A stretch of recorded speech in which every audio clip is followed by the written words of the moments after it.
So we invited Father Mokone, who is Oblate of Mary Immaculate, Superior of General House, psychologist also, with big experience, information, and administration, who will speak about human growing, human maturity, because we know that that is very important theme in formation.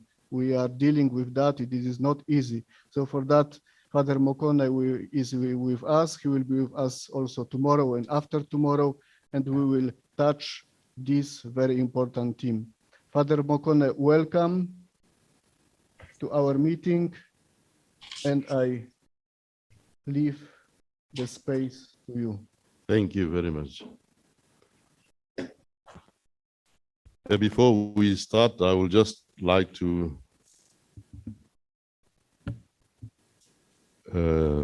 share a little bit in terms of what we are going to cover during our presentation here. As you can see here, the theme is human growth and accompaniment. So I start first with the outline so that at least we are not lost during the presentation. I will focus on the first point of the introduction on the area of awareness, and I will look at different aspects that are involved in here as part of the human growth, and also some examples of accompaniment as we go on.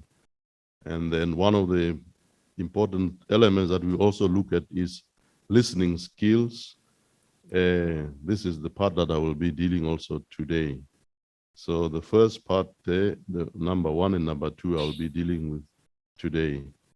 And then for number 3, it will be for those ones who are in Rome, but the material will be there on the on Zoom. You can look at what we are going to do there. And then number 4 will be on the 16th. We can see there in the afternoon, we will be dealing with presenting the values. That will be our session for tomorrow. And then on the 17th, which is in the morning session, we will be dealing with the management of anger, or how to process anger, which will be passiveness, aggressiveness, and assertiveness. And then in the afternoon, we'll come back again with everybody. We will be dealing with the emotions and needs. Depending on how far we can go, we can also deal with the point number 7 there on constructive handling of emotions. And then just to help you to see how the outline works, A stands for morning session, and B stands for afternoon session, and that is my name there. Thank you. So the first one that I have said, it's an introduction. So basically, I just focus on what we have been introduced also during our formation. The founder, as he said, first be human, secondly be Christian, and then be saints. This is the accompanying theme that we also saw in the human growth. And we base also this reality on the first commandment. And then we see how those 3 elements are being captured in the first commandment. And then this first commandment has been enriched in many ways. And I will just take some of the aspects that I found to be very practical in terms of accompanying people, because we have a number of practical ways that we can use this concept of the first commandment, and also the 3 circles there, first being human, and then being Christian, and then being saints. So let's just first read this commandment, just to see how it is. The first commandment is from Luke chapter 10, verse 24. He answered, "Love the Lord your God with all your heart, and with all your soul, and with all your strength, and with your entire mind." So you see that already. And then he says, "Love your neighbor as yourself. So you realize there are two levels already. First, love God, and then secondly, love your neighbor. And the last part, love yourself, love your neighbor as yourself. That is the third aspect. Now, from the charism of the founder, the same reality is presented like this. In our work of evangelization, the founder emphasized that the first thing we need to do is to be human, and then to help others also to be human, and to be Christian, and then to help others also to be Christian, and strive to be saints. So that basic understanding of the first commandment is going to be very helpful in the work of accompaniment, and also the work of, beginning to be aware of ourselves. These three levels, they are very helpful in terms of accompanying people, and we will see as we go along how helpful this is. Now, the other thing that I found very helpful in working with people and also in processing different issues is to look at the whole question of the parameter of time. For example, you see the past, the present, and the future. The other parameter will be look at the stages of human development. But I just wanted us to focus on this parameter of time. For example, when we look at the past, usually the past is what I'm given, what is given. I was born in a small place, whatever you name it, that is given. And you were born into a particular family, that is given. I was born in South Africa, that is given. And then there were many things that each one of us is given. Now, when we look at the past in itself, it is a question in many ways, because things that happen today, we find that we go into the past to go and look for the clues that are there in the past. For example, when we were talking with Father Tim, he was asking us, when he was helping us with those conflict management models, we looked at different 4 models, and then each one of us had to explain why he found himself there and if it was relevant. And I remember saying, Father, I think I'm in this discussion group and I feel very comfortable. And he asked me why. And I said, look, I can see the connection between this way of doing things and my own background. And I made an example of my father, and everyone made an example from his own background. So you can see how the past is a question, but it's also full of clues that can help us to understand the things that are here. One example, for example, when I was working in Kimberley, and I was coming from my office to the kitchen, and the lady was there, and I was also very quiet. And then, because she did not hear me moving, when she realized that I was there, she got such a fright, but it was not me making her afraid, but it was the fear that was in her. And then you can see how that experience was alive in the past, but now it is affecting even the present, her own choices. When he sees me coming, then she also reacts in a fearful way. Now, the past has got a lot of richness, a lot of patterns, a lot of other things that can help us to unravel a lot of reality in the past. Now, one will say, does one want to live in the past or want to live in the present? In a lot of work that I have done in the past, people found themselves in the past, and then in a way, we help them to realize that there is a life of choices in the present. But sometimes people live in the past because they repeat the same experience in the past. So in this case, we open up the present so that the person have more ways and choices and possibilities. So that is a challenge in itself, because now we have to go into the past so that we found the clues of what we are struggling with at the present moment. And then we are now open up to many possibilities and choices.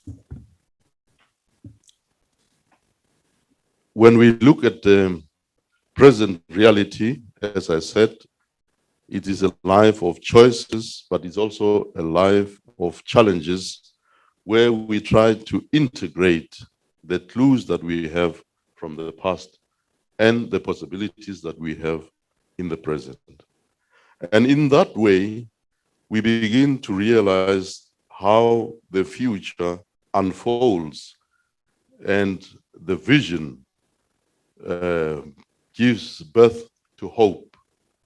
So in our work of accompaniment, in our work of human growth, we go back to the past, but not to stay there, but to be able to find clues, qualities, some of the things that are arresting us, so that in the present situation, we can be free to choose and to make life-giving choices. And as a way, we now begin to see ourselves growing, and then our own freedom being, helping us to make life-giving choices. And we embrace our Christian life, or even life to sainthood. But this is just one way of helping us to understand this parameter of time, how it works, and how it can help somebody to actually realize the different time frames that one has been living. Most of us will find that when you meet people for the first time, when there is a difficulty, you normally meet them in the past because they are repeating the same or reliving the same experience. But then you meet the person in the present, you try to see what has happened, what is going on, and then slowly, the person can see and have a choice of saying, okay, Father, from now onwards, I think I will live in the present.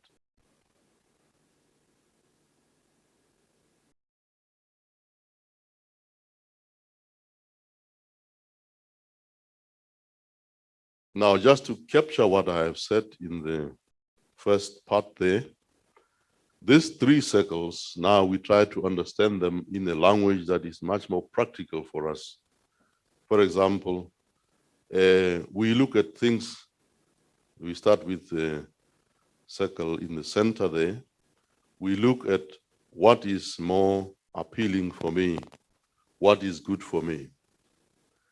And then the second level, it's the one that addresses the neighbor, as we have seen in the first commandment. We look at what is good for others.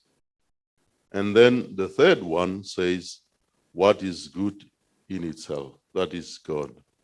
So we begin to realize now we are finding a language which is much more practical in terms of accompaniment, because all of us have heard the first commandment from when we were doing catechism. But sometimes, it was not easy to find a language and a technique that could help us to digest that reality. So the section here in the center that is good for me, when we come closer in terms of accompaniment, that is the area that will be more the area focusing on our needs, as Father Tim was talking about, that area of the needs. We will have a time to look at the different needs, but this is the area that will be touched the most. And this area is the area that is less transcendent. In other words, it is the area of where it is very difficult for a person to transcend, to go beyond oneself. Whereas the second level there of good for others, that one, it's much more easier to transcend. But then as we transcend ourselves, we're not just realizing ourselves or actualizing ourselves, but we are actually moving towards God. So the second level opens us to that possibility of longing for God, not only longing for my own actualization, where I do things perfectly, but I do not really need God in my life. Now, as we go along, we realize that awareness affects or help us to be aware of the different things I've already spoken about. One of the things that we need to be aware of is to be aware of our own needs. We will talk about the needs as well, and those that are conscious and those that are unconscious, and maybe see how they interact with each other. We will also look at the values, and it is also very important to see how the values themselves have a kind of an hierarchy that will help us even to help people in a much more practical way. And then conflicts. Father Tim actually touched something very important when he was talking about the conflicts, when he was talking about the Erickson, there's 8 stages of human development. If you look at those 8 stages, they are very helpful in terms of accompaniment because people can easily identify those conflicts. One of the conflicts there, you have trust versus mistrust, identity versus, and then you have all those different stages that are very practical in terms of accompanying people. So if you familiarize yourself with the 8 stages of Erickson, when you use them and you give them to people to just follow them, you'll find that it makes the work easy for people to become aware of what they are going through. And then the other conflict that is normally picked up there, it's the whole issue of intimacy versus isolation. That one also, we get it a lot in terms of communities. So, and then the other area that also needs awareness also is the different defenses that we use in life, that we have experienced in life. How do we defend ourselves in life from realities that are threatening our lives? But then we need to be aware that we are either living a life that is defensive or a life that is based on the value. Because sometimes, I can live a life that is consistent, but it is not consistent in terms of the values. It's consistent in terms of the defenses that I use. So after a long time, it is called consistent inconsistency. There is another one where there is consistent, but it's consistency in terms of the value system. So these two, they seems to be similar, but it's only out of the products that you see that this kind of consistency was a consistency, but it was not based on a value system. The other one, it is a consistency, it has been based on a value system. So that's why sometimes it's a surprise how come that this man who has been so consistent that at a certain time he leaves. So that is one of the issues that one has to know about the defenses. But the defenses are also supported by the needs. That's why it's very difficult to know the defenses, how they function, but one has to first learn how the needs function. Now, in order for us to somehow have a global view of how to deal with these realities. There is a simpler way of trying to understand these realities. And we call them the three dimensions, but it's not something very complicated. These three dimensions could be the three expressions of the basic conflict or the fundamental conflict. You know, in terms of awareness, we help people to be aware of the basic conflict that one is dealing with.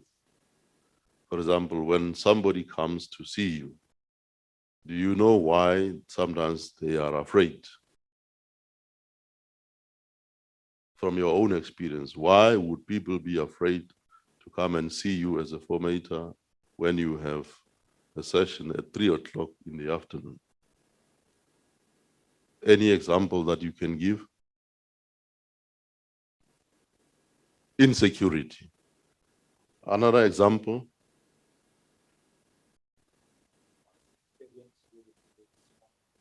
The experience with the father.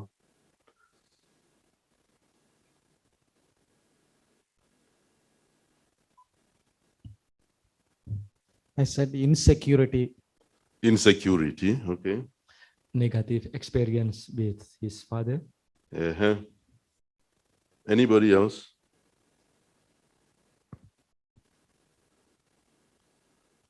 From your own experience, so that you become aware of why these things do happen. Or why do you enjoy going for the session? That's another easier one. You always don't want to miss the session. Or sometimes you find yourself when you go to the session, you know, you just suddenly fall asleep and you don't know why. You see, those kind of things. These are things that are hidden that one has to understand them. Now, this basic conflict can be understood in three different ways. So let us first look at the first conflict there. We say these three dimensions are in fact the three expressions of the basic conflict or the basic dialectic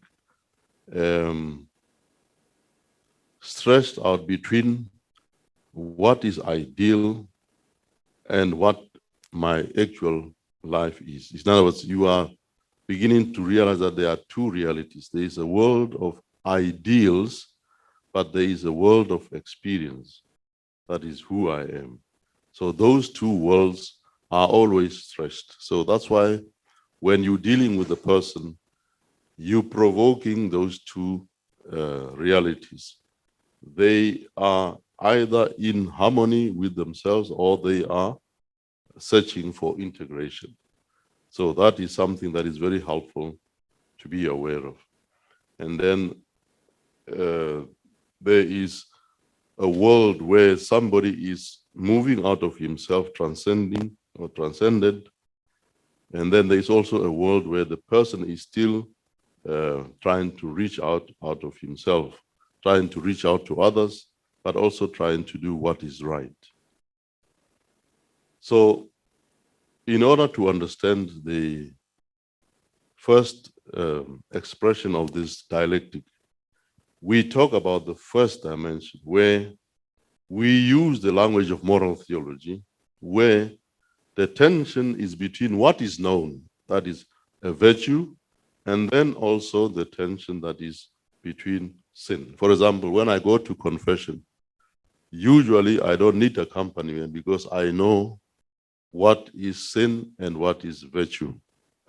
And in that way, it is a conscious decision to go for confession because I am aware of what my life is all about in terms of my values and also in terms of my needs. So that is the first dimension. It focuses on that conscious reality of virtue and then sin. Now, I want us to go to the third dimension, not the second one, and see. These two are very easy to detect. The third dimension is the fundamental conflict between what a normal life is and what is abnormal. For example, I just want to ask Father Gulshan just to make an example about your reality yesterday. Father, you said, Father, I don't think I'll come for the session. Why? Because I'm not feeling well. There is something that is going through me. There is something that I've detected that is not so normal. Can we call the doctor? And he saw the doctor, and the doctor prescribed medication because there was something that is not normal. You see how easy it is to detect that third dimension. So the first and the third are easy to determine because we can see that there is something that is not normal. Now, I want us to come back to the second one. This dimension is not easily detected because what happens in this dimension, it starts with, if you can see there, it starts with what is good. You see there? And then also, there is also another good. But to make a distinction between these two, we realize that there is, the first one is the real good, and the other one is the apparent good. So when you look at this dimension, it's very difficult to actually realize that there is something that is going on because there is no sense of sin and there is no sense of abnormality. To give you an example, when I was at Sidara, some of our guys, they wanted to go out and they were not allowed to use the cars. So because I was around there, they went to the formators and say, we would like to take father out. So I did not know the background. So the formators somehow agreed. They said, okay, you can take the car. So we went out and we had a nice meal. Then after we had a nice meal, they said, Father, now it's time for you to go and sleep. I said, yeah. I didn't say anything. But then I realized that afterwards they went to the party. And things happened there. But can you see at the beginning, it was something really good, but there was also another something that was apparently good.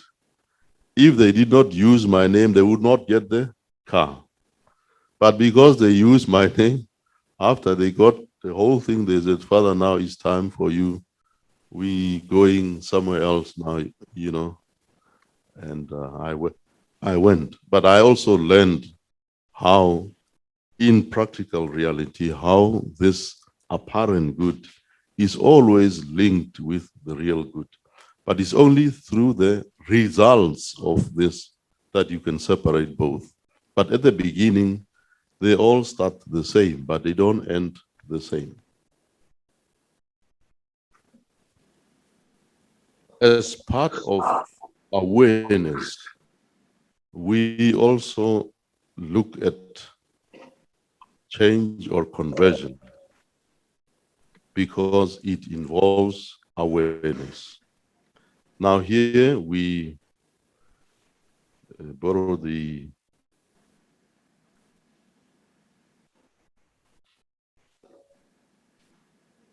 um,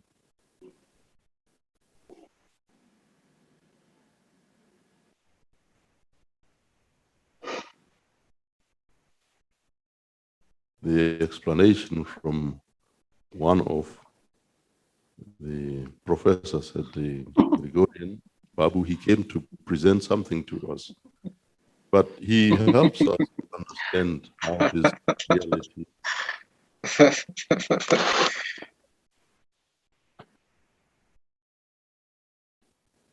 Oh, I see. So change or conversion involves awareness. It includes an awareness of the basic tension within the person between their desire and the limits.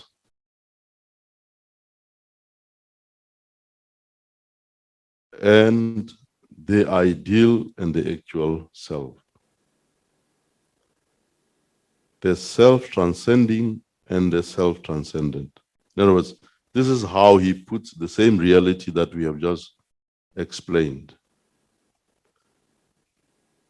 Awareness involves the awareness between the desire and the limits,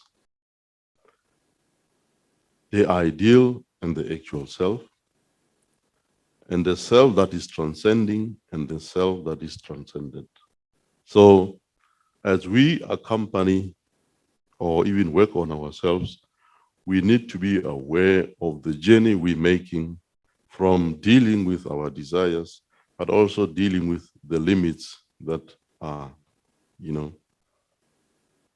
and then there is a world of ideals, but there is also a world of reality.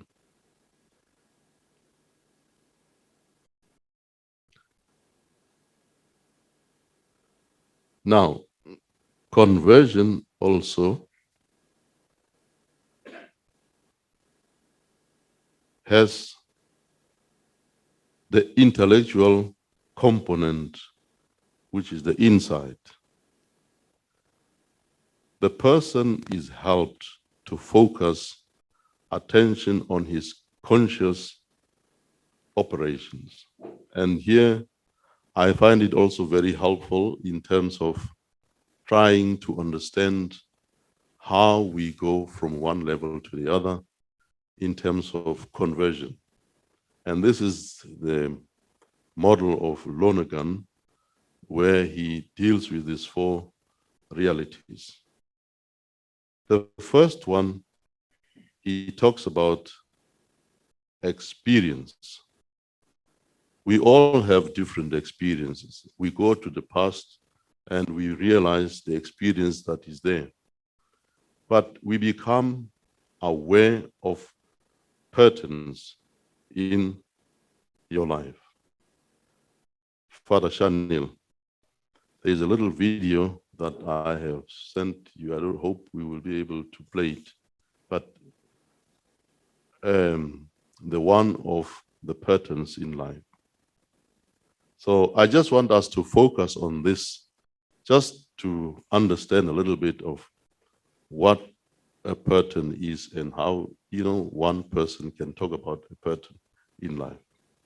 There are 3 types of people in this world. Watch this video to find out which one of the types of people you are and what that means for you. So the first type of person is called a stressor. The stress is determined. The stressor wants to get to this goal. They start taking action, they start moving towards their goal, they start saying, okay, yeah, I'm getting closer. And then at some point, they hit what we call a plateau. So what do they do in order to move to the plateau? They stress out. They literally go, oh my God, okay, how do I do this? Should I try this? Okay, maybe I try this. Okay, let me try this way. Okay, everyone else, get out of my way. Eventually, they have a breakthrough. So they're off again and they're off on their journey and they're working really hard until eventually they hit another plateau. They repeat the pattern and they continue to stress out. Now, the good thing about the stressor is that they have a lot of perseverance often, so they do actually achieve their goal. Yet, if you're a stressor and you're seeing this pattern within yourself right now, ask yourself, is this really the most sustainable way to live your life? So the next type of person is called the dabbler. And so just like everyone else, the dabbler takes massive action and off they go. They start going for it, they start getting closer to their goal, and then eventually what happens? They hit a plateau. Now, here's the thing, the dabbler does something a little bit different to the stressor. The dabbler gives up. And the dabbler says, you know what? This actually wasn't for me. That's not my thing. I didn't really want that goal. You know what? I'm gonna try this other thing over here. And so they start something new. And off they go and they start something new and they're working towards their goal, and then eventually they hit a plateau. What happens? The dabbler says, well, that wasn't my thing either. In fact, watch me do this. I'm gonna make it like this. Here we go. And they start out and they start doing this new thing, and you see how the pattern keeps repeating. Now, the sad thing about the dabbler is that often they don't actually achieve their big goals because they're constantly restarting something new in a hope that maybe one day they'll make it. And then there's a third type of person. This type of person is called an achiever. And this person does something quite different to the stressor and quite different to the dabbler. So the achiever starts off and they start taking massive action, and off they go, they're moving closer towards their goal, and then what happens? You know the story. They hit a plateau. Now, what's different about the achiever is that they do not stress out at this point in time, and they definitely do not give up. The achiever does something different here. Step number one, the achiever firstly stops. They stop. Secondly, they reconnect with why they want to get to this big goal. It's in those moments of the plateau that they reconnect to the big reason that's actually driving them to the goal. Step number three is that the stressor finds someone who has either gone through this plateau or who has helped someone go through this plateau before. And when they find that person, they tell them, look, I'm going through this plateau right now and it's hard and I'm struggling and I'm overwhelmed. And that person, that mentor, that coach who's been through that before says to them, oh, listen, achiever, I remember that plateau. Here's what you need to do. Stop doing this, start doing this, stop doing this, start doing this. The achiever says, thank you so much. And they go and they take action and off they go and they get closer to their goal. And then what happens? Just like every other human, they hit a plateau. But once again, they follow the steps of the achiever instead of stressing out and instead of giving up. And what this means is that the achiever not only reaches their big goal, they do it with ease. So the big difference between the achiever and then the other types of people is simply that the achiever follows in the footsteps of the people who've been there before. I know for many of you, you've maybe associated with being the stressor or being the dabbler. And I want you to know that people are not their behavior. People are not their behavior, and you have a choice right now as to which type of person you choose to become. So if you're choosing right now from this moment to become an achiever, comment below and let me know that you're committed to being an achiever in this world.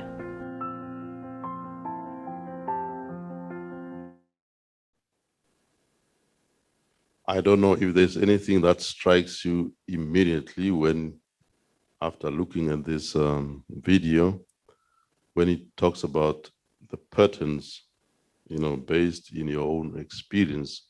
I don't know what strikes you the most after just looking at that video clip.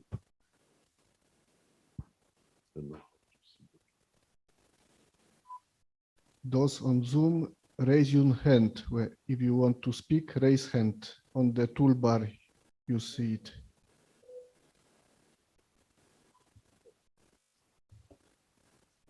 In the video, the achiever follows steps, pattern. When he is faced with something abnormal, he stop and reconnect and find someone to help and ask, then he act. So it's a certain pattern that he find to achieve his goal. And you would say maybe could you identify with the achiever, or you identify with the stressor or the dabbler? Identify with achiever. Yeah. With the achiever, okay. Anybody else, if there's anything that strikes you? Yes, Father Gulshan. I find the difference in attitude. All had a plateau on their way, but what did they do with that? So I find the achiever, he stopped for some time and he rethought what was happening. He analyzed and then he moved on. So that's how he became an achiever. Otherwise, he would have been a stressor or dabbler. Thank you. Father Benjamin. What has struck me is, in every life there are struggles and stumbling blocks. So there is a difference between the approach of the plateau. The achiever has taken time, re-examined, and got connected, and he has the heart of asking, requesting somebody to search who is in his way of journey, who can really help. Then he reconnected his goal, and among three, one thing is that nobody is straightforward reaching to the goal. Everybody has a stumbling block, but there is the way of approach has matter. Thank you very much. So there are a lot of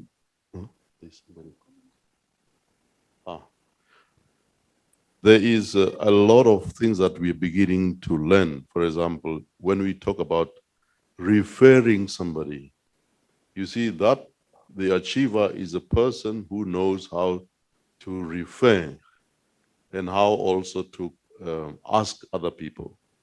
Whereas the other two, they do things on their own and then they give up because there is no sense of support. At least that's something that we see, but the language that is being used here, it's very simple. The achiever stops, asks himself why, reconnects with the past.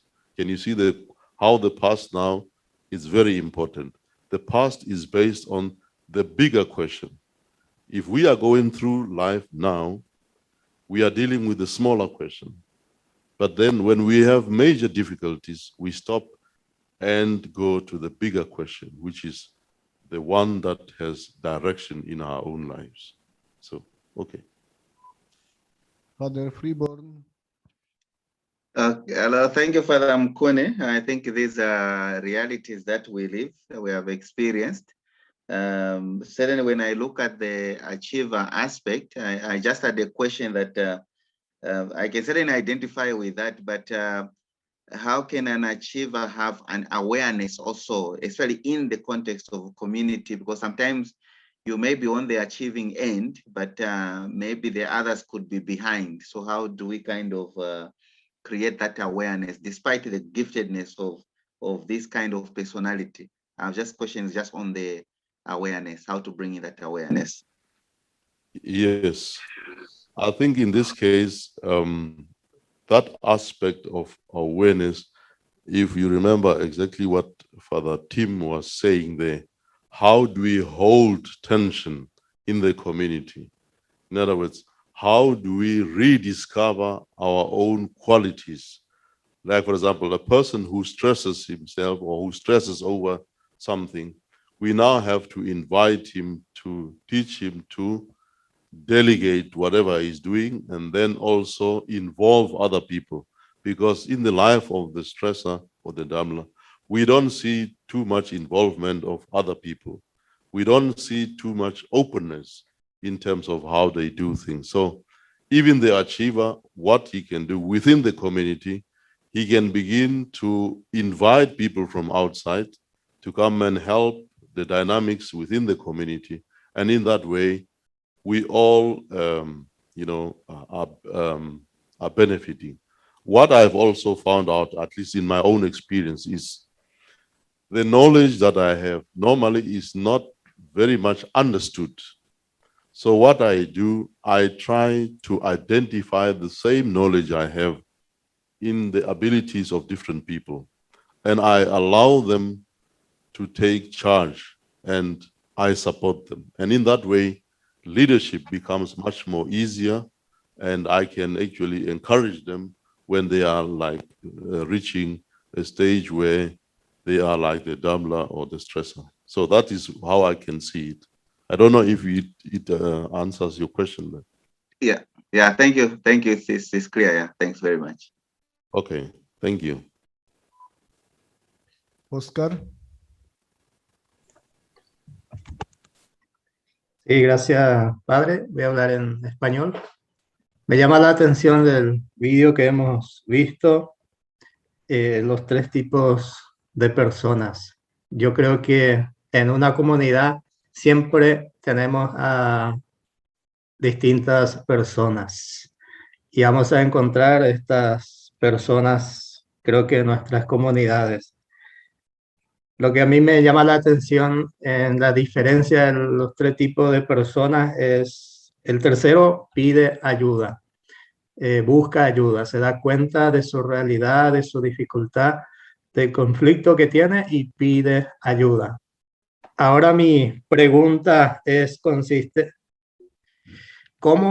¿qué herramientas debemos tener en cuenta para ir descubriendo qué tipo de persona tenemos en nuestra comunidad para que podamos ayudarle? Yo creo que cada persona requiere de distinto o de diferente ayuda. Y entonces mi pregunta va en ese sentido. ¿Qué herramientas tener en cuenta para ir descubriendo qué tipo de persona o con qué tipo de personas yo convivo en la comunidad para que tenga la capacidad de ir ayudando y acompañando a cada uno de acuerdo a sus necesidades? Thank you, Father. One of the ways that begins with the person is if you want to change, like if I want to change, the most important thing is to change the reality within myself. And we have been talking about the personal accompaniment, where we are now dealing with these needs that are there and the talents and the abilities that are there. So one of the things that one can do is to go for personal accompaniment in terms of growth in terms of recognizing one's values, but also one's talents, and also how one is gifted in terms of dealing with the group.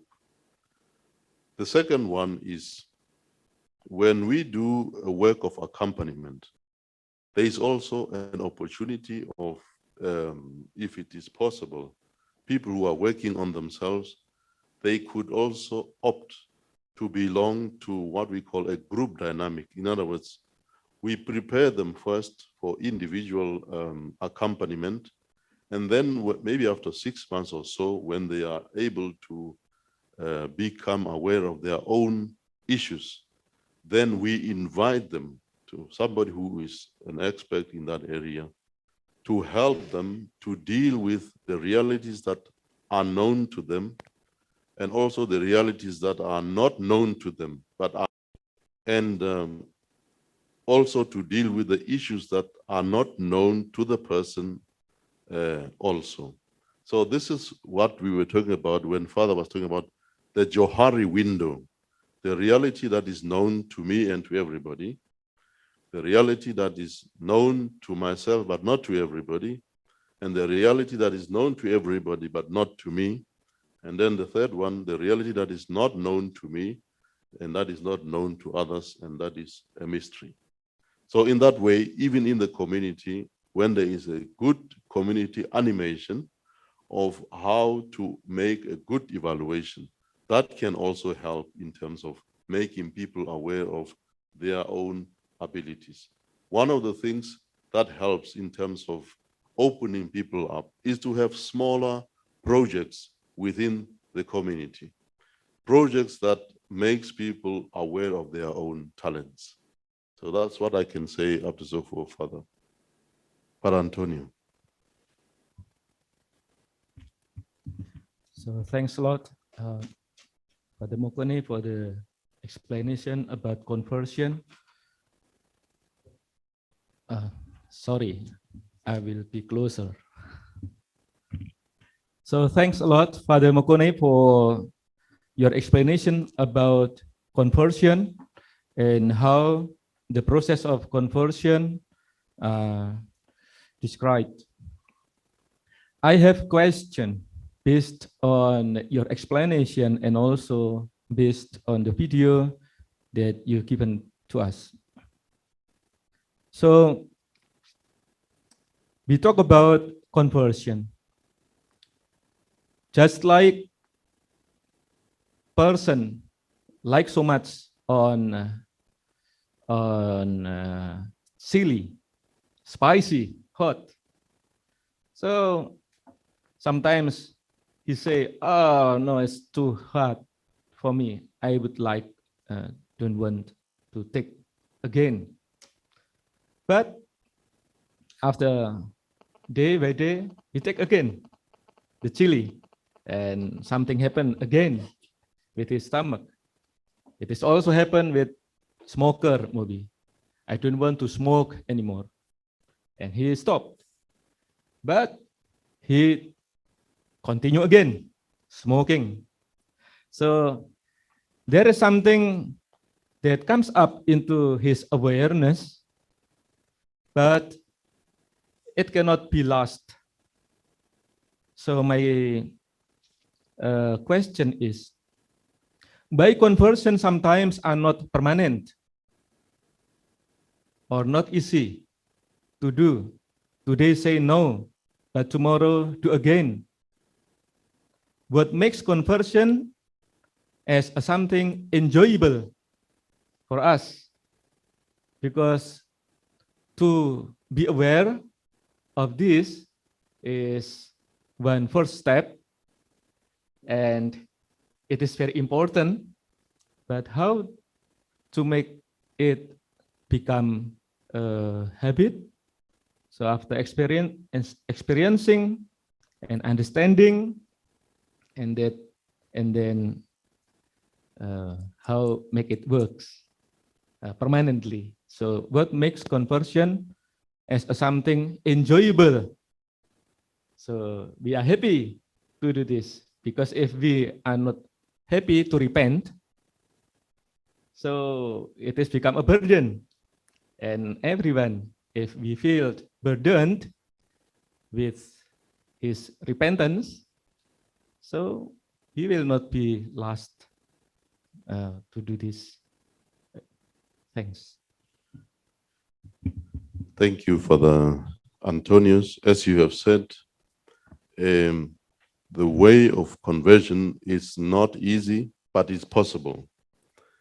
And then also it has that which we spoke about, which is in the second dimension, what looks real and what is really good, what is apparently good and what is real good. So how the two things begin, it's very different. The real good always takes the longer route: commitment, dedication, time, and all that, repetition. That's why when you do accompaniment, you don't leave it to the individual and say, come when you wish. You see that? That's where you will put in place a definite time, a regular time, and also a regular place, because you cannot do and help somebody say today in the dining room, tomorrow in the kitchen, the next time in the car. No, it doesn't work that way. It has to be a holy ground, like Father Tim has said. You have to have a clear commitment of when is this conversion going to take place? How many times a month? If it is twice a month or if it is once every week, that needs to be put in place right at the beginning. It's not easy. But after 6 months, you make an evaluation to see, do you regret having come for these sessions? Now we can ask the expert of one who has gone through, maybe Benjamin or Sadio, to say, when they started, did they find it easy, or do they regret now that they have gone through the session? So I think this will answer your question. Brothers, help us and tell us now, to answer his question. Was it easy at the beginning? Was it desirable? Or was it challenging, but only afterwards you saw it was worth going? So I don't know what your experience is. Bon, moi, je vais parler en français. Personnellement, ça n'a pas été facile au début, comme Padre Mokone l'a dit. L'autre jour, je l'ai répété ici, c'est quelque chose qu'on nous a proposé. On ne nous l'a pas imposé, mais c'était une proposition. Et moi, personnellement, je l'ai accepté tout de suite, parce que j'étais curieux aussi de savoir ce dont il est question. Au début, ce n'était pas facile. Pourquoi? Parce qu'il fallait entrer dans mon passé, revisiter le passé, voir tout ce que j'ai vécu, de bien, de mal et tout ça. Mais comme nous savons, il y a des situations douloureuses que très souvent, nous avons de la peine à vivre. Et nous souvenir toujours de cela, c'est tellement difficile. Mais avec le temps, j'ai commencé avec les encouragements du psychothérapeute. C'est avec les encouragements qu'il donne, c'est comme ça que j'ai commencé à avoir la confiance. Parce que cette confiance a été établie dès le départ. Et comme je l'ai dit l'autre jour, c'est très important. Quand quelqu'un se sent en sécurité, il se sent bien accueilli et accompagné, la personne ouvre son cœur pour pouvoir partager. Et c'est comme ça que j'ai commencé à m'ouvrir, à avoir confiance.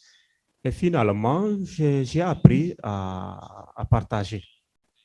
La plus grande leçon pour moi, c'est que la première des choses qui soigne dans la vie comme un malade, c'est lui donner la possibilité de parler.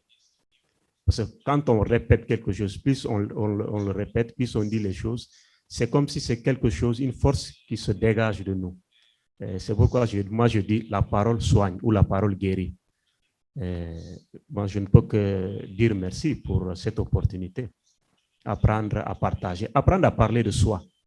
Parce que comme ici, nous sommes en train de faire une session pour les formateurs. Parfois, la tendance est de parler des jeunes, mais c'est le formateur lui-même qui a besoin de cette expérience-là pour pouvoir accompagner les autres demain. Parce que le point de départ, c'est l'expérience humaine, mon expérience personnelle qui m'aidera à pouvoir comprendre et à connaître les autres. Thank you, thank you, thank you. Thank you, Father. I don't know if it hit some of the questions that you answered, that you questioned. Is that sufficient? Okay. Maybe Benjamin, you want to say something?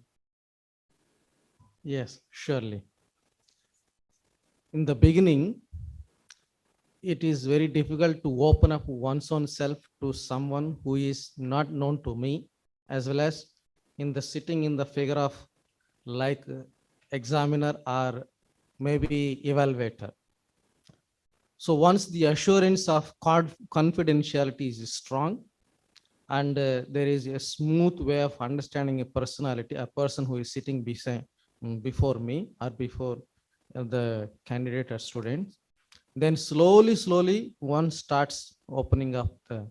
Then in medium, in between the discussions or the sharings, you need to facilitate a kind of like helper to reveal one's own self more and more, going to the slowly details.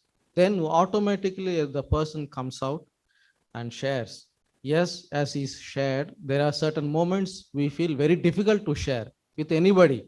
We have good memories and bad experiences and bad marks in everybody's life. So one thing is clear is that at the end, there is something that I have realized, something to become a new person. That's what I can. So I use two expressions. One is like that of the prodigal son who lost himself, and what at one moment he sat down and examined and re-examined went back and he received the reward. The other person is the woman at the well, the Samaritan woman. She had a discussion with Jesus and she came with an empty pot and went with full of something joy and become very filled with the spirit, and he brought all the people of the village to Master Jesus. She brought. So that was just entirely conversion of that. So also these kind of timely, as Father Mokone has mentioned clearly, every month there is a follow-up of these talks will really help this accompaniment in our day-to-day life. Thank you. Thank you very much. And also, as you see, the joy comes with the fruits of empowerment, because sometimes when we are not aware of how God has given us the qualities and how we recognize them, we don't enjoy the beauty of conversion. Because, like Father said yesterday, let us not live on what we don't have or on our limitations. Let us find joy in the gifts that God has given us. That's where the conversion takes place and takes a different, perspective in terms of life. Community life can be a place of complaints all the time. We know that aspect, that people hate going for community life because there is no conversion in terms of recognizing the gifts of this particular community. And therefore, what happens? The people live according to what they don't have, not according to what they have. Thank you. So it was just an example of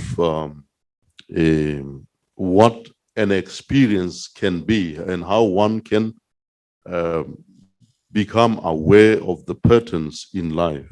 And you can see, if you just stay with the experience, how much and how far you can go.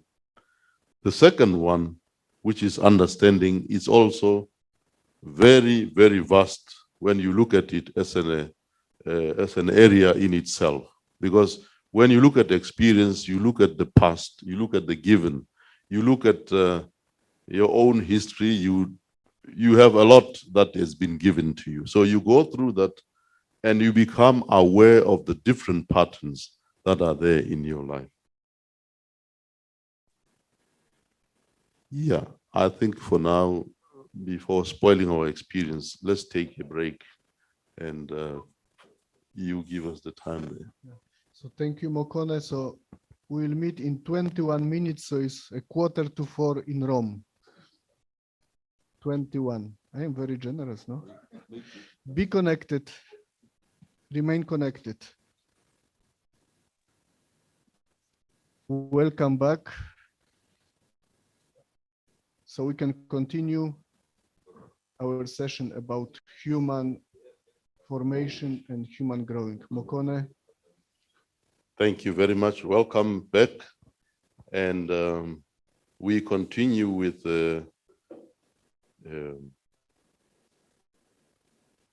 intellectual component of conversion. We had a bit of time on going through the experiencing, becoming aware of the patterns. We looked at the video there just to help us to see the achiever.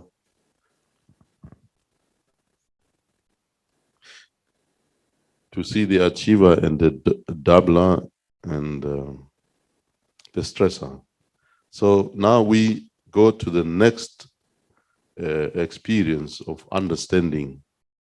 Now here, what is interesting here, understanding is not only seen as, grasping the reality, but it is also the ability to recognize the values in your life, the opportunities, the choices that are there.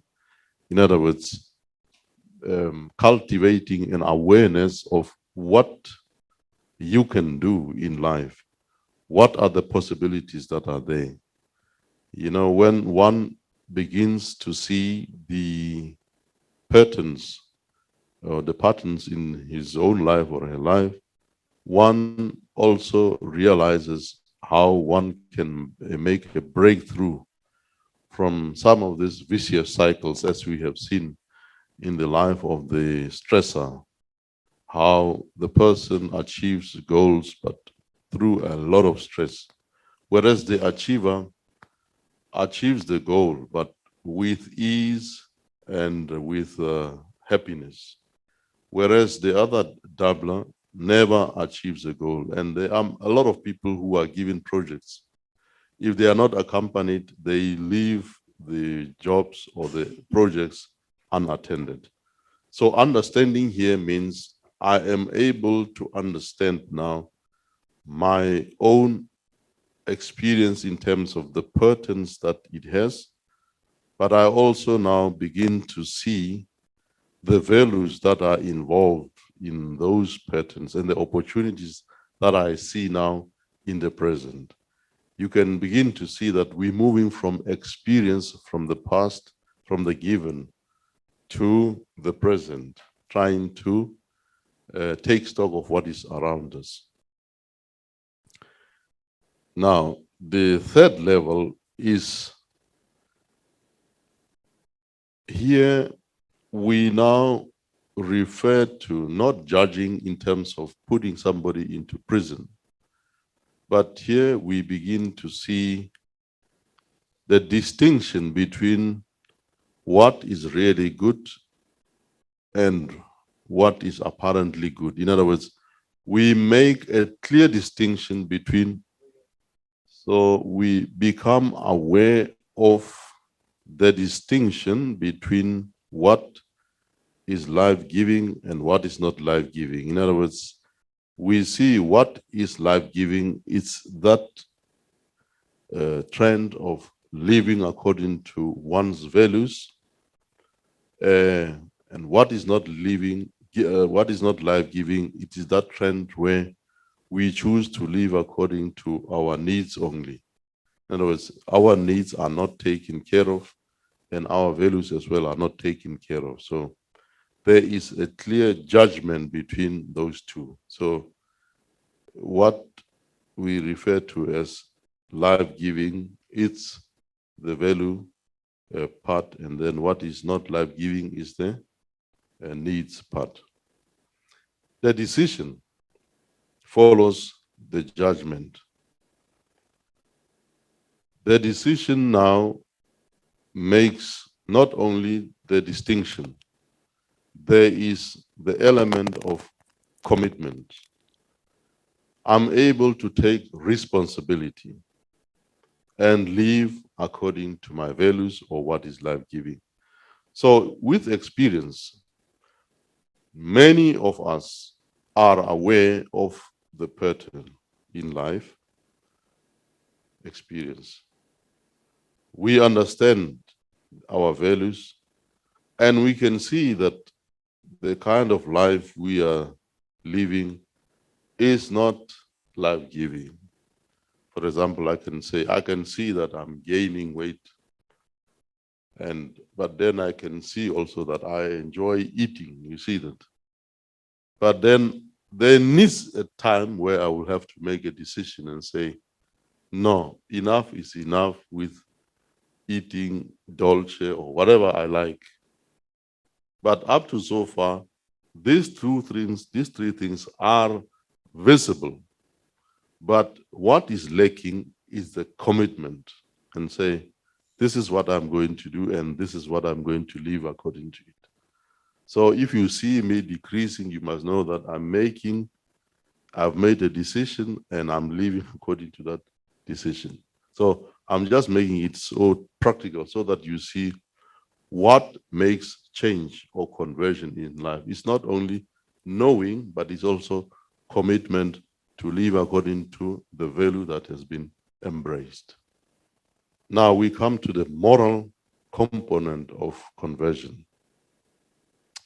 This one involves choice and decision.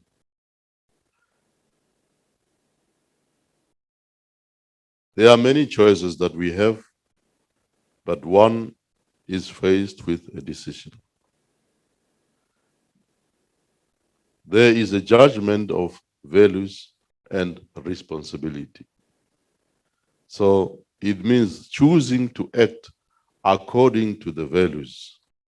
So in other words, moral conversion is a passage from knowing the values to living the values. So in other words, you see, commitment is not only knowing, but it's also living witness.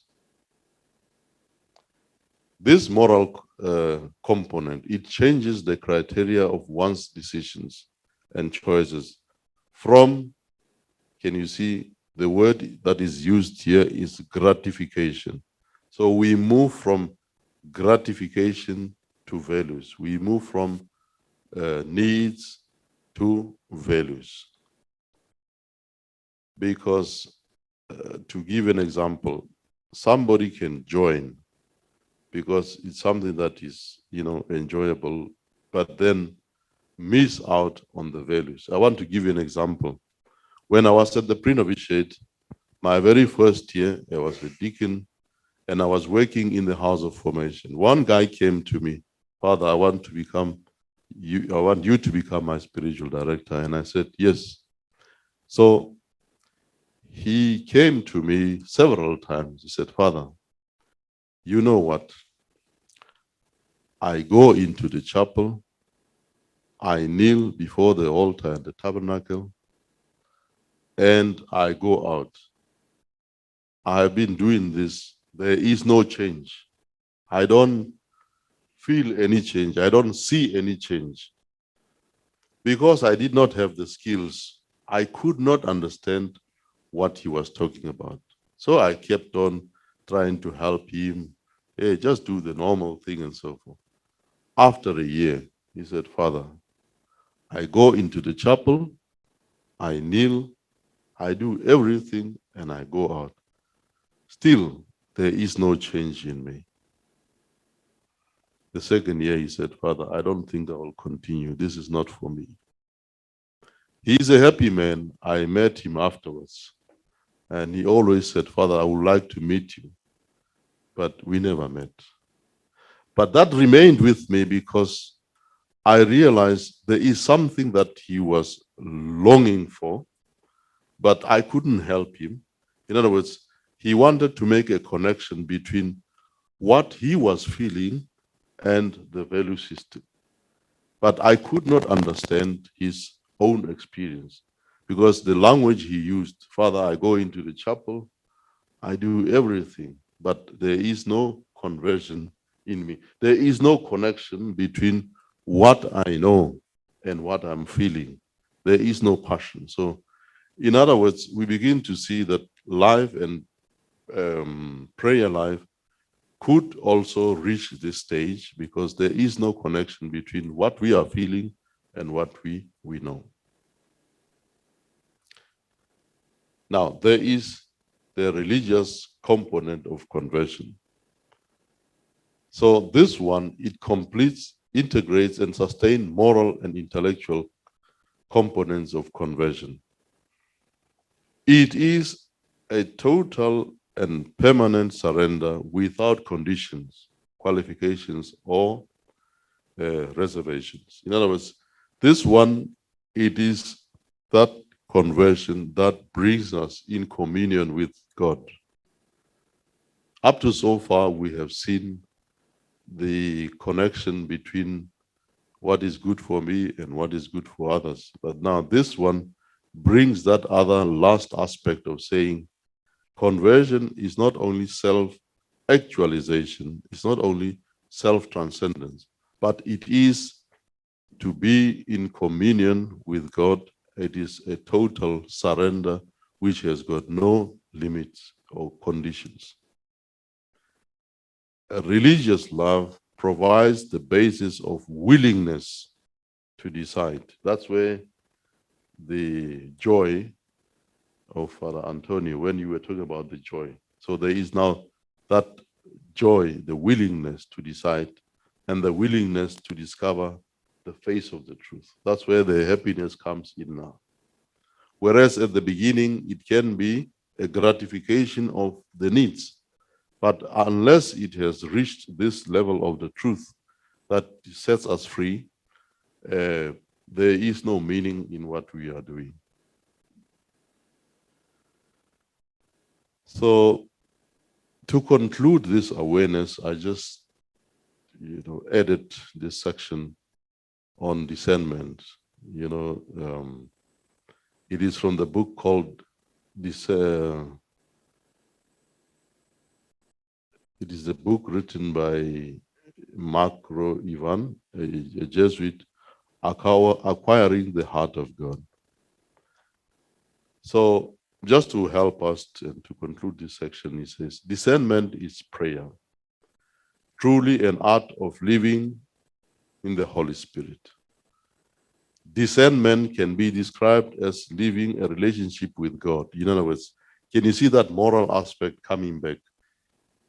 It is a relationship lived between God and the human person, in which one experiences this relationship with God as the one of freedom, commitment,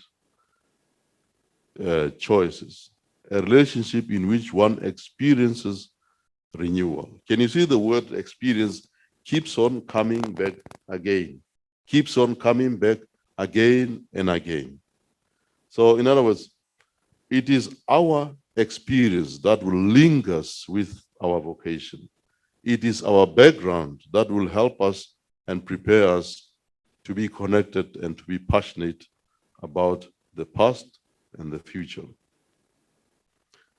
In discernment, one enters into a free relationship, not only with God, but also with others, and also with creation and with oneself. So those three levels are keep on coming back again.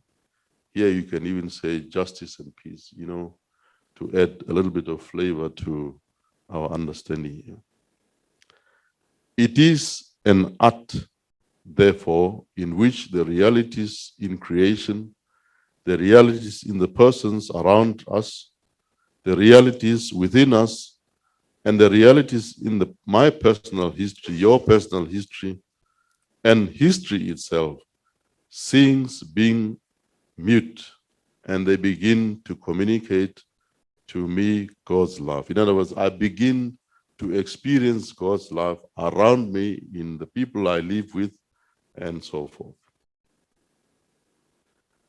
So discernment is not a technique for solving the problems of one's spiritual life, but a reality found in the relationship between the human person and God. The next thing I want to talk about in terms of accompaniment and also human growth, it's something that has to do with us as formators, the issue of listening. And to see how important it is, we have known what listening is, and but then it is also important for us that we are able to explain it to the people that we are going to work with, but also that we are clear about it, and we can also help other people to understand it in such a way that it becomes clearer for us and the people that we are working with. So I just give a little background here, a little bit. The art of listening was originally developed in the context of a therapeutic interviews, like when we do interviews, that is something there. But its principles can be applied in various contexts, like in the workplace, in the community, in ministry, in family setup, meetings, and for our purposes in a number of forums, information setup. So this reality is not only working in terms of workplace, but it's also very practical in our day-to-day living in the community as well. So an active listener is neutral, non-judgmental, engaged throughout. So in other words, as we are listening to somebody else's experience, we allow the experience to unfold, and it needs a lot of patience. It needs a lot of recognizing the different patterns that are there. It needs a lot of awareness in terms of what is happening, not in me, but in the one I'm listening to. So it needs me to be fully engaged throughout, not be busy with my cell phone when the person is talking, or start thinking about the next work and so forth. So I need to be there all the time.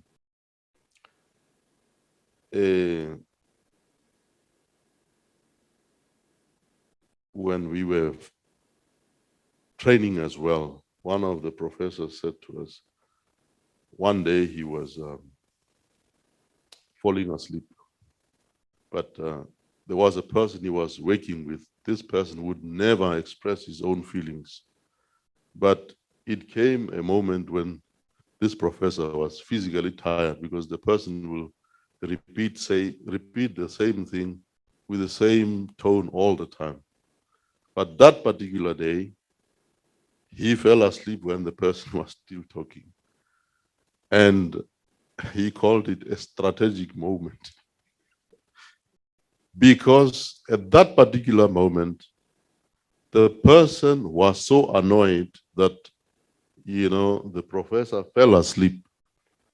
But it became a moment which was like a strategic moment, because it is only through falling asleep that it provoked something that they would have never spoken about.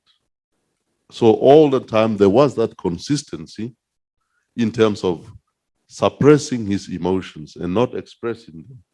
But the fact that the professor fell asleep, it gave an opportunity for the person to express himself. And then from there, lots of other issues came up. But he was just helping us to be listening, even though the story is boring, trying to listen and listen and listen and listen. Something will work out. So listening is the most fundamental component of interpersonal communication skills, and is an active process in which a conscious decision is made to listen and to understand the message of the speaker. As a listener, I should remain neutral and non-judgmental. This means trying not to take sides or form opinions, especially in the early conversations. That is being engaged throughout listening activity. One of the challenges is to try to advise at an early stage. Sometimes we interfere with the pattern that is unfolding. So one has to learn to listen, not to oneself, but to listen to the one who is talking. The temptation is to listen to myself and start giving solutions, not of the person, but of myself. So active listening is concerned with improving your ability to understand exactly what the other party means when speaking to you. This is not straightforward as it sounds, because active listening involves listening for meaning, especially the meaning perceived not by you, the listener, but by the speaker. Not just listening to the words as spoken and accepting them at face value. In other words, there is also that need to listen to the body language. When you are teaching, when you are driving, and then people fall asleep in the car that you are driving, what do those people say to you? It means you are a good driver. But then when you are driving, people are holding the car everywhere, and you see, yeah, they're praying for the rosary. They also say something to you. You see that? So we get a lot of information in terms of what people say, not with their words, but with their experience. One of the tricky things which we were also taught is sometimes when somebody comes and says, Father, I don't have anything to say today. Attenzione. That particular day, big things will happen. Father, today I didn't feel like coming. Attenzione. That is the opportunity. Do not try and figure out just listen. Father, I didn't want to see you today. Oh, okay. Attenzione. There's always something that is said that is bigger than the usual. Or sometimes before the session begins, Father, I wanted to say this to you. So, everything else was said, but towards the end, the most important thing was said. But because there is no time, you can't do anything. Keep it for next time. You see that? That's why now in accompaniment, it is important to plan ahead for the next meeting. What do? You have a little booklet like myself. You see, I always have a little booklet like this. Jot down what we call the content of what the person has said. And then on the next section, you jot down not the content, but the process. What happened? What needs were there? What feelings were there? What values were there? What conflicts were there? So there are two different things. The one section is the content, and the other one is the process. When I was talking to this person, or when I was teaching, Father so was really dozing. Father so was really awake. Father so, all those things. So that in itself gives you a lot of information when you go and formulate the next intervention. You see, the intervention is not going to be on the content, it's going to be on the process. Father, last time, how was the session? Because now I saw Father was resting, when I was teaching. So you don't say, why were you sleeping? You just say, how was the session last time? Process, you see that? But content, Father was sleeping. Why were you sleeping? You see, there is a big difference between these two. So in other words, you help the person and you keep the process going. The person might explain to you, Father, I was sleepy because I had a tablet which the doctor said I must take. Or I slept because I was feeling bored. Or I was thinking about something else. So the process continues. So active listening requires patience because people need time to explore their own thoughts and feelings before putting them into words. This means that short periods of silence should be accepted, and you need not to resist. You need to resist the temptation to jump in with a question or comments every time the speaker pauses. Sometimes you realize that after the session, there could either be a moment of silence and then, sometimes you have tears. Wait. Don't say too much first. Wait until the silence is, has ended.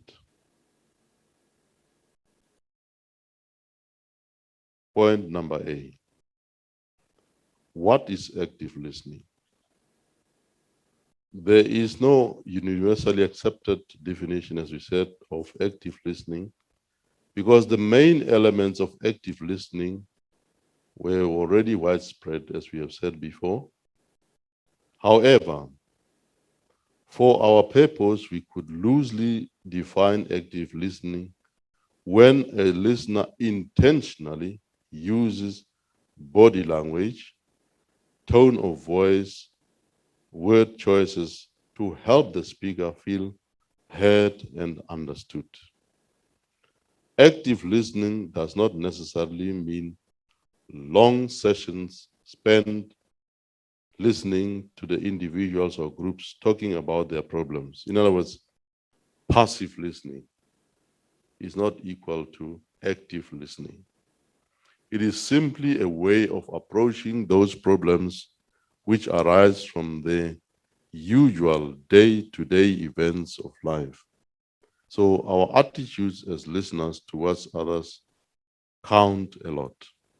As I said, when father fell asleep, a time bomb was, a bomb was set on. The whole aggression came out. So we will notice that until we can demonstrate a spirit of respect for the dignity of the individual, we cannot begin to be effective listeners. At this moment, maybe you can point out one of the challenges of you as a listener that you have experienced. I don't know if you have a challenge that you have heard in the past that you have noticed, just to share with us. Yeah. Yes, the active listening is one of the sterling qualities of a accompanier. So when this is my experience now, sometimes someone comes for something, I have to listen for a long time. And this is one. And then the other one, when I have some preoccupied idea about him, or some certain experiences, maybe bad or good. These sometimes without the knowledge, I don't know is correct to use without my knowledge, sometimes it influences my listening capacity to him. So, okay, he is like this, so he's telling something. Maybe there comes the judgment of the person who is in front of me. So these are the challenges sometimes come in my life. In the life, yeah. And you have also pointed something there. When you are listening for a long time, there comes a kind of a temptation to, what can I say, to experience sometimes resistance, in a sense that the person who comes, you have already made an opinion about the person. So that forms the counter resistance. It is not the person himself who is resisting to talk, but me as a person who is listening, I develop what we call the counter, transference. And then when that happens, usually it is important that I deal with my counter transference, because it is a transference towards the one who is being listened to.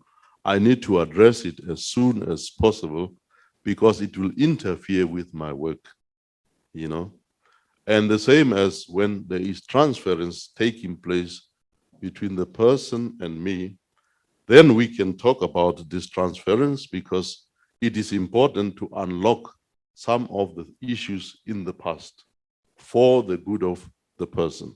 For example, the person could be afraid of you, but you have never seen this person in the past, but the person is afraid of you. But then what happens? This opportunity helps you to see some of the important figures in the past of this particular person that may need to be dealt with, maybe the father or whoever, the teacher in the past.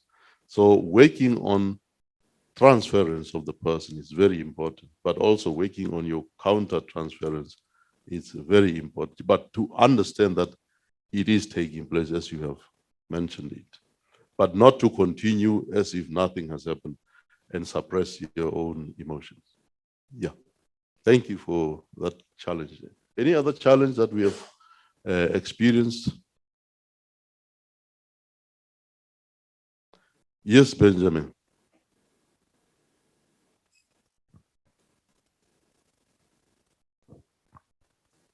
do you recommend all these things to be done by especially the formator or a special skilled person during the formation? Because I have, during the time of theology and philosophy, students are engaged with academic studies, and their academic progress is seen very much.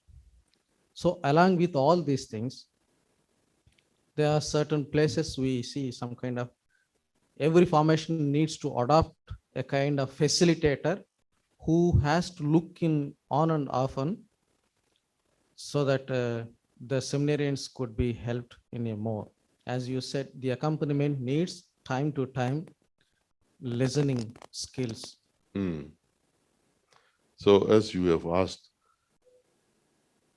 do we expect all this to be done in the seminary training, or if I understood you well?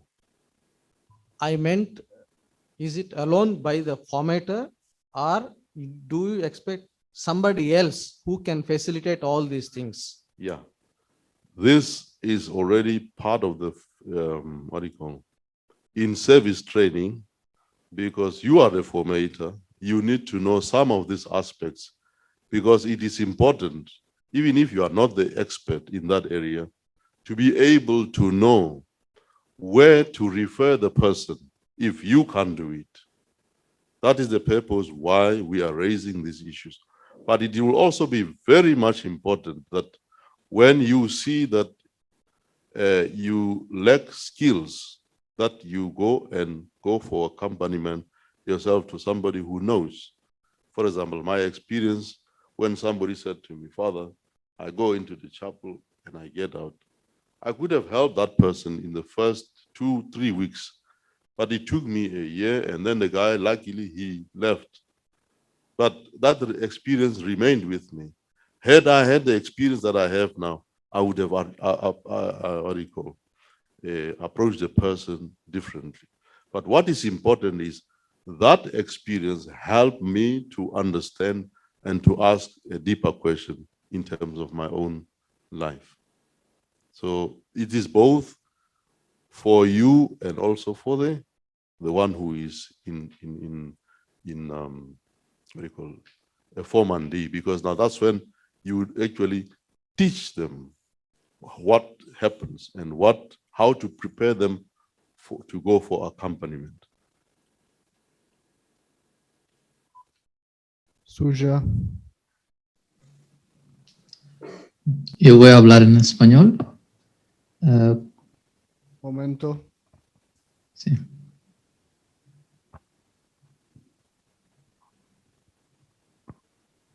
Sí. Okay. Creo que escuchar es un arte, como usted estaba hablando, explicando. Pero como formador a veces es difícil convencer al interlocutor, un formando, de que estoy escuchando a él. También depende como formador lo que estoy escuchando, como las reglas, normas de la formación nos dicen. Hay un foro externo, foro interno. A veces los formandos muchas veces quieren, ¿no?, combatir también de las cosas que pertenecen al foro externo, pero a veces como formador no puedo entrar mucho en el foro externo, pues, porque esto implicaría mucho de mi trabajo, de entrar o jugar el papel del director espiritual o un psicólogo. Entonces yo tengo dos preguntas. Primero, ¿cuáles son las cosas que pertenecen a un formador? Después, ¿cuánto tiempo puede durar una sesión con un formando? ¿Cuál es la capacidad yo puedo escuchar como yo estoy escuchando a un formando? ¿Cuánto tiempo puedo escuchar? Esta sesión, ¿cuánto tiempo puede durar? Gracias. Thank you very much, Father Suja. Let's begin with the easy one, how long it should last. Usually, as you have seen, I'm breaking my talks, and I make a kind of adverts by bringing in a video, and we have a break because the person cannot listen for too long, in terms of concentration. So when it comes to accompaniment or even spiritual direction or teaching, but let's remain with the accompaniment or the formator listening to the formandi. Normally, 1 hour is enough. If anything goes beyond 1 hour, we lose focus. So technically, it's 1 hour. But there are exceptions when somebody is going through a trauma, somebody has lost a parent or something. That is a different context. So you can allow a little bit longer time, or like, for example, in our case, when you have an interview, that takes a bit of a longer time. But a normal setup where a person comes and say, Father, I want to talk because we have our monthly talk, that one, it works effectively within an hour. An hour, I mean 45 minutes, so that the last 15 minutes, you can jot down those most important elements that emerges from the talk. Because in the next hour, you are going to meet somebody else. So if you don't jot down those points, you will talk next time you have forgotten what you have said. So that's one thing I would say. Secondly, we come to, what was the second point again?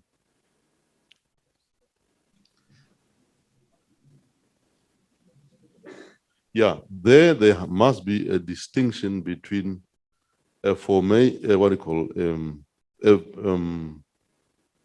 a spiritual director and the one who is, for example, in this case, who handles the vocational growth session in terms of therapy. Those two realities are similar, but they are very distinct. What separates them mostly is in spiritual direction, we actually allow the person to deal with the issues that are conscious, the values, and we need to help the person to deepen that communion with God in that area. So if we remember that area of the iceberg, the top part there, where you have a lot of conscious elements lying there, that would what the spiritual director would cover mostly. But then when it comes to the other therapeutic element, it will be directly dealing with some of these unconscious issues which arrest the freedom of the person in order to make life-giving choices. But once the person is free to make life-giving choices, he benefits a lot on spiritual direction. But then in accompaniment of vocational growth sessions, there is a combination of the two, because it is important to also teach a little bit, but also it is important to deal with some of those unconscious issues so that the person can see the freedom in terms of living the conscious values, but also to deal with some of the values that are being trapped by his own needs.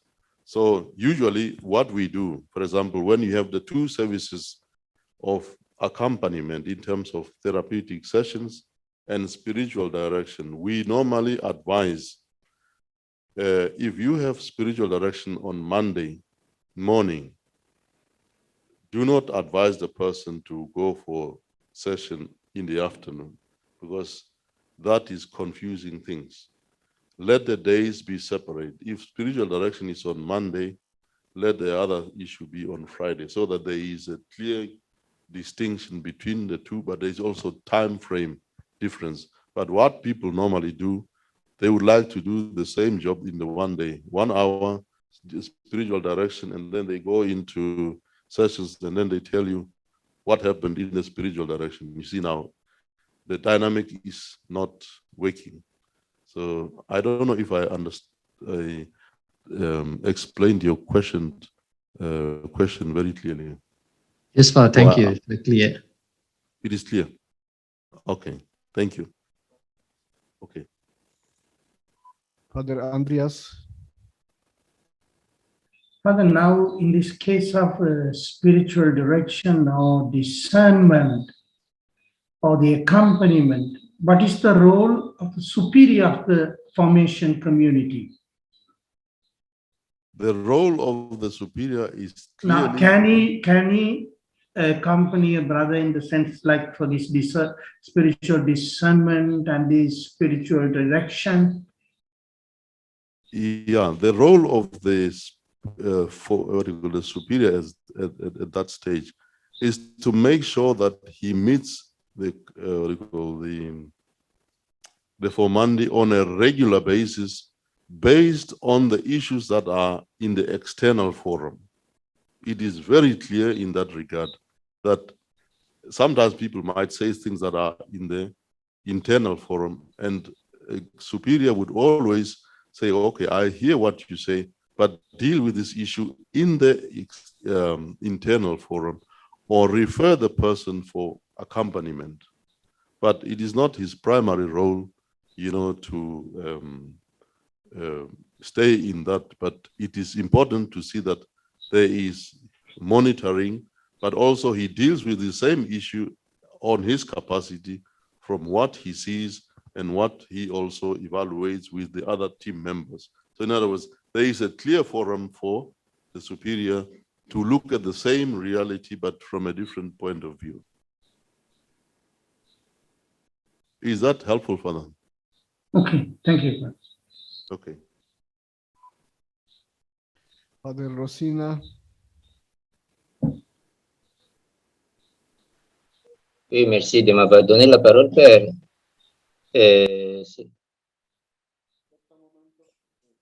C'est bien votre intervention, même si j'étais en retard, mais juste à titre de partage par rapport à votre question sur l'expérience d'accompagnement. Pour moi, personnellement, pour nos jeunes qui ont des cas particuliers venant des familles brisées, et il est également aussi venant qui ont perdu son père et sa mère. La question parfois, c'est les jeunes sont habitués à être toujours proches de vous et tout près de moi. Ça veut dire en cherchant de motifs d'attachement particuliers, en cherchant d'être toujours en contact, dans un dialogue. Et parfois, parce que nous parlons de l'écoute active lors de la formation des sessions des formateurs ici au niveau local, on a eu déjà ça. Et il y a des moments où je me sens un peu, première chose, perturbé. Parce que si dans un mois, le jeune cherche de me rencontrer 3 à 4 fois, par exemple, trouver des moments d'entretien personnel. Deuxième chose, il y a également aussi une sorte de préjugé. De toute façon, je m'essaye de comprendre qu'est-ce qu'il vit, parce qu'il n'y a pas de papa ni maman, et l'autre aussi venant d'une famille séparée.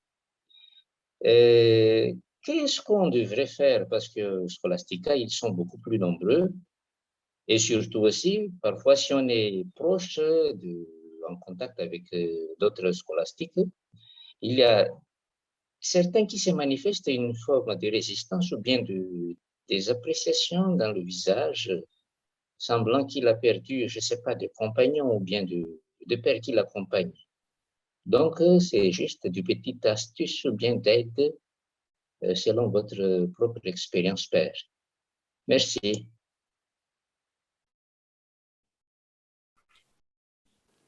Thank you for that. So, if I heard you correctly, the first experience is somebody who is very close to you and who always, not always, but who tends to need more than the normal time for sessions, maybe twice a week or 3 times a week. And the person... 3 ou 4 fois par mois comme ça, et cette tendance de chercher de l'attachement particulier. Voilà. à cause de son cas particulier comme orphelin et venant d'une famille brisée, ce n'est pas du tout facile à guérir le blessure. Or qu'ils ont la vocation, ils sont déjà scolastiques. Et voilà, juste un peu de demande, d'aide pour qu'on puisse réussir l'expérience ensemble. Yes. The first one that we begin to see is there is an element of transference that is taking place clearly from the candidate to you. But then from the candidate side, we see an element of the need of affection that is now the person needs to deal with that particular need because it is frustrated. And as you say, the person comes from a broken family. There was maybe no care, no attention given to the person. And as you say, the person is wounded. So from what I can hear, the person needs referral, at least on that particular element, because with you, there is transference. And then from your side, there could be counter transference because you say the person begins to irritate you. So you on your side need to deal with the counter transference, but then at the same time, if possible, refer the person. But then do not stop your, weekly or monthly or twice a month gatherings, but put them in a way that they are regular. That's why it is important to have regular talks with somebody. If there is a need, we can make an adjustment. But if it's a normal 3-4 times a week, then we begin to see that there are some need for referral in that particular issue. So just for your own information, it will be good also to talk to your own person whom you go to for accompaniment, because the person might help you and see how to deal with it in that regard, and then make an evaluation as well. I don't know if I gave you too much information, but at least the first one is to recognize that there is transference and counter transference that is taking place. And then there is a need to refer the person in that particular case, but there is also a need to address what you are going through at the same time. But keep the normal gatherings that you have, not the ones that are more than normal. Okay, thank you very much.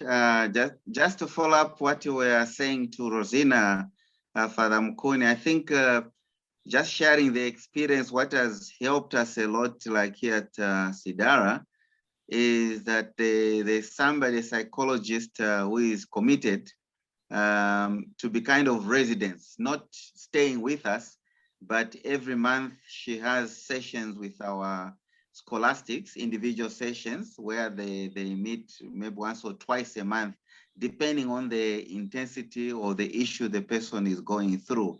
So we've just made that commitment with our provincials that are in charge of the scholasticate, that it costs, of course, you have to pay the person, unless we push as much as possible in the oblate world to continue training as many as possible to help us in this area. And I think that's a practical thing that maybe can be followed up later, that at least in the context of formation, we are also pushing, and we have asked our provincials that maybe 1 or 2 could go and do the training like you did, Mokone, so they become a resource in the scholastic. Of course, they need a bit of livelihood, and we contribute, not just to say everything is going to be free.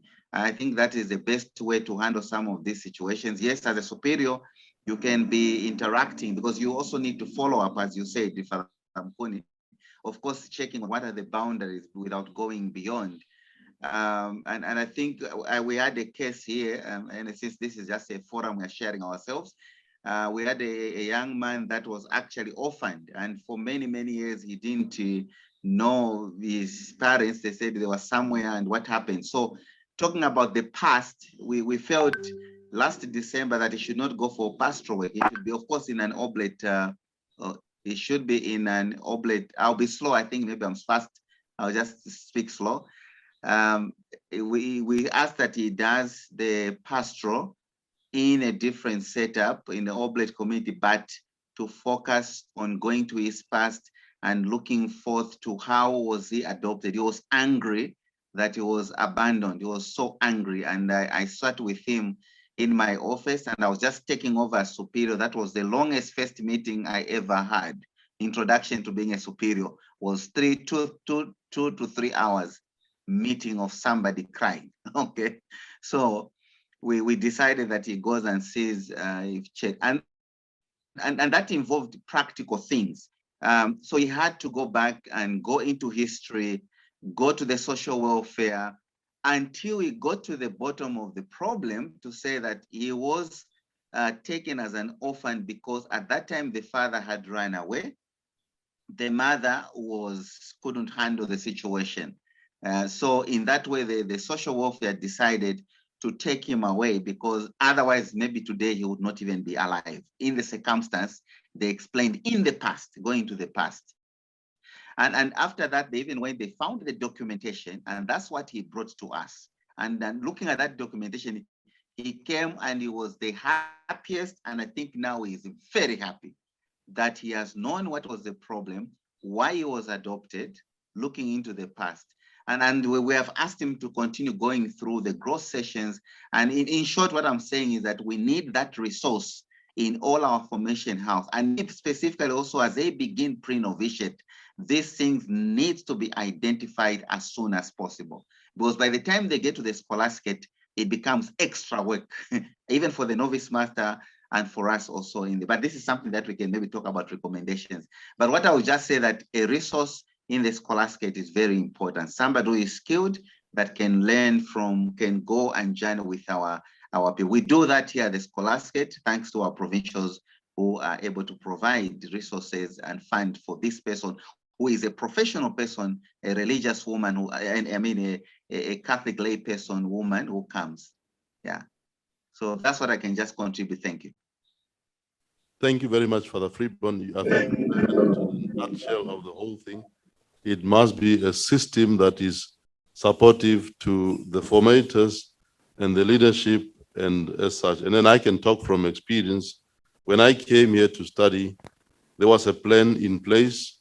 And then when I went back, there was already a clear direction, what kind of work I was doing. And I just did that until I was asked to do other things.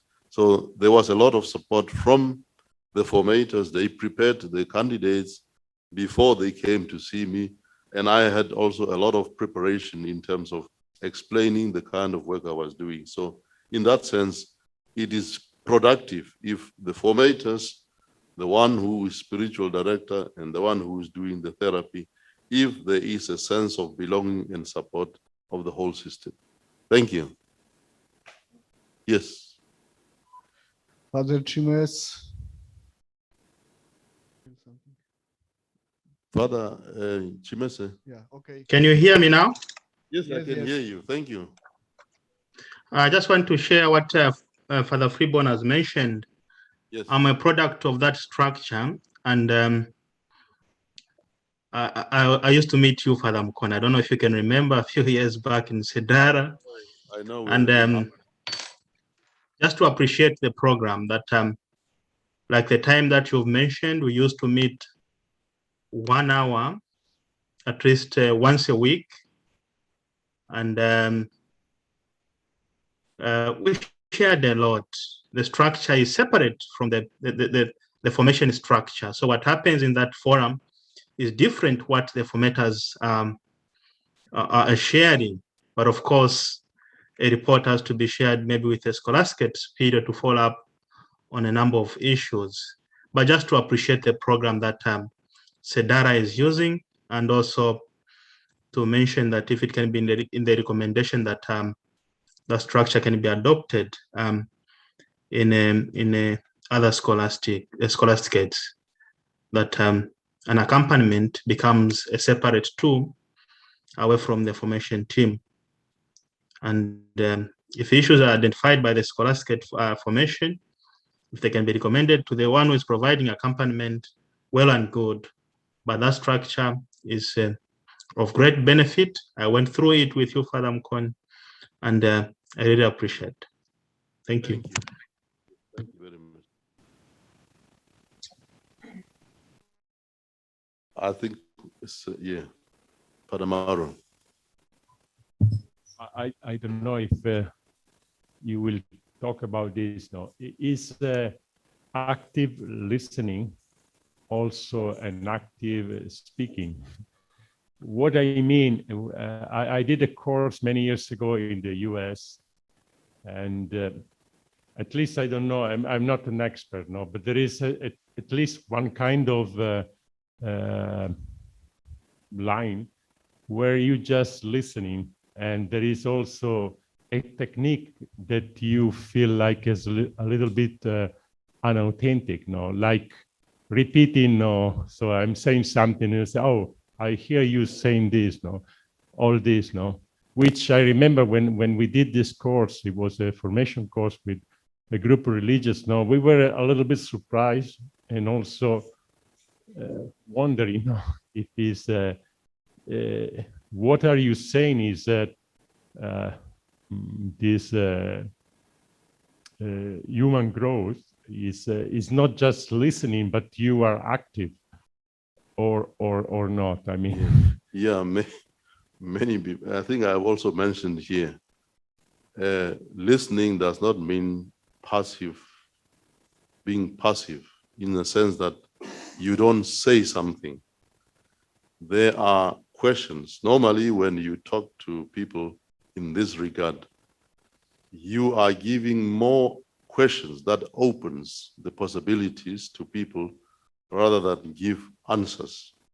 Because you can see the pattern, but at a strategic moment, like that priest who fell asleep, you know, but I am not encouraging that people should fall asleep, but to ask the strategic question. Normally we deal with questions that are open-ended.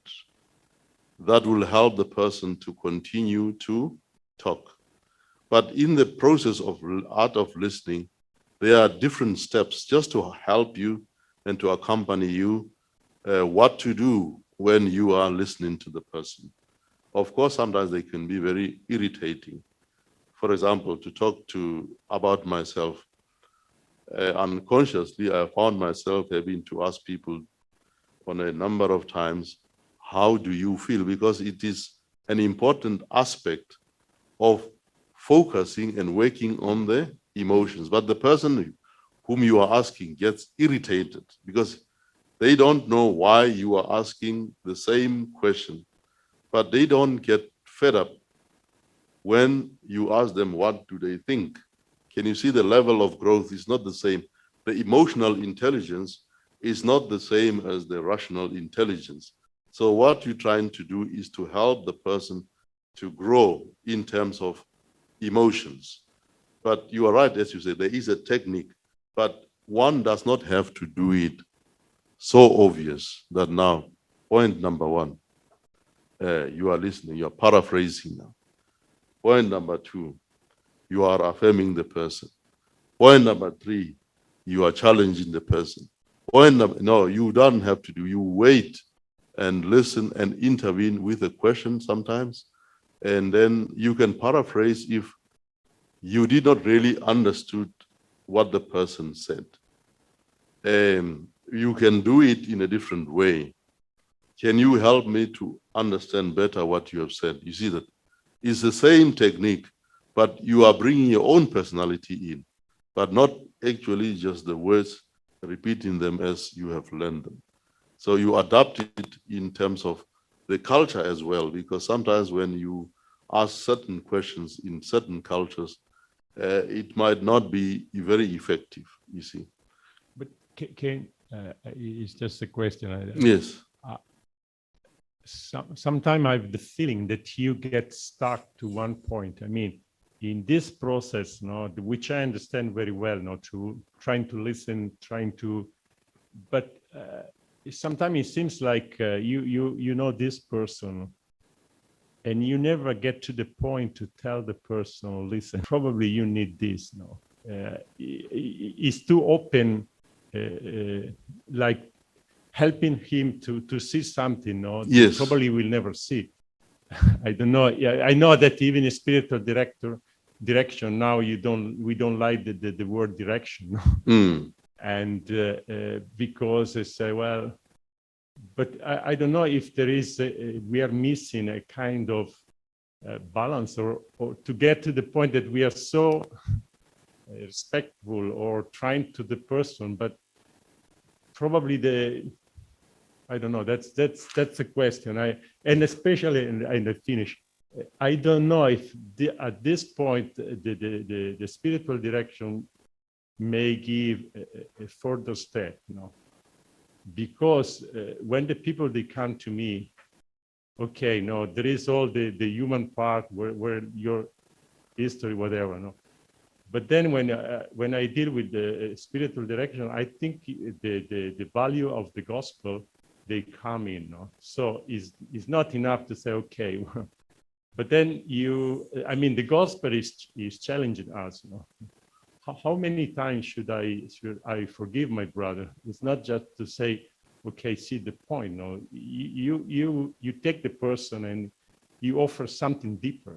Yeah. And that sometimes I feel like, when I see our candidate, sometimes they joke, say, sometimes they say it's not enough that you know that you are self-esteem. Okay, that's it, but then where you go from there, Yeah. So I don't know. That's Yeah. No, as I said, look, knowing only is not sufficient. There needs to be commitment. And then coming back to the question that you have asked, can you actually, to put it in my own words, can you teach in that context? From my experience, I did a lot of teaching in those experiences, but not like a class teaching. For example, I shown you a video of somebody else. How was it when I showed it to you? It was not me speaking, it was a video speaking. Did it have impact in your life, Father Mauro? You see the difference? In other words, there is what we call alternative resources, where your intervention, you can say to the person, take this book, it's maybe on low self-esteem. Or you can actually ask the person, that's what I normally do, go and buy a book on this particular topic, or go to the library, or go and meet your superior to find a book on this particular thing, and explain to him why I am asking you to get this book. You see them? Or I have little leaflets that I have that I usually hand over to the person to help the person to see exactly what I'm talking about, and then to try and help the people to make life-giving choices. Now, the video was very helpful because it gave already 3 options. And then you could easily see when you are stressing which at least person you will follow in that video. So already I have done the teaching, but indirectly. So there is a need of that teaching in the thing. But then also the explicit teaching could be done in a classroom as well. So in other words, you have somebody who can teach also human development or whatever separately. And then you also have sessions of accompaniment at the same time when there is a need. I don't know if I'm answering your question. But there is a need of really preparation for alternative materials. What has happened in my life, sometimes I help people to go through things. And then at the end, what do? They give me a book that they have been reading. Father, go and help others too, because this book helped me to understand what you are helping me to go through. So it's a surprise as well. Thank you. Thank you, Mokone. I think we are going to the end of today's meeting because it's almost 5. So thank you for this. We could see from intervention and question that that is very important topic and not easy in our formation. Sometimes it's easier to teach someone to pray different prayers, but to deal with human feelings, emotions, characters is not easy. So, but that was only the first half day. We have two more days for that. So I think many questions will be answered, and we hope for that. So we can, tomorrow we'll meet at the same hour like usually, and today's meeting we can finish with prayer. I would like to ask Suja to read the prayer. It will be in Spanish.